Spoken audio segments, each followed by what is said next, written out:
తెనాలి ప్రయాణంలో వడ్డేశ్వరం చేరుకున్నాం. వడ్డేశ్వరం బస్సు ఎక్కిన వారికి ధన్యవాదాలు. రాబోయే స్టేజీ చెబుతున్నాను. వడ్డేశ్వరం ఆ తర్వాత మంగళగిరి బైపాస్ కనపడుతుందిగా.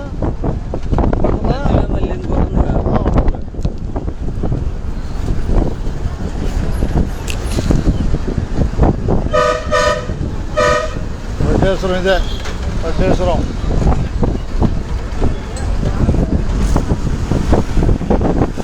వడ్డేశ్వరం నేను చెప్పబ్బా ఏమైనా ఉంటే హుషారు చెప్పేసి ఏదైనా ఉంటే విషయం. అదే ఇప్పుడు మన బస్సు విజయవాడలో ఉంది కదా, తిప్పలకట్ట వెళ్ళడానికి 6:10కి వెళ్ళాలి అక్కడికి. ఈ లోపు పలానా సాట్ ఉన్న బస్సు అనేది తెలుసుకుంటారు. ఓకేనా? ఈ విజయవాడ ట్రిప్ అయితే కానీ తిప్పలకట్ట వెళ్ళడానికి అవకాశం లేదు. ఓకేనా? అమ్మాయి పేరేనయ్యా. ధన్యవాదాలు. ఏం చదువుతున్నావు? 8 అంటే 2 సున్నాలు అంతేనా? పైన 0 కింద 0 అంతేగా? ధన్యవాదాలతో. ఓకేగా? రైట్. అట్లా అందుకని చేస్తున్నారు. అదే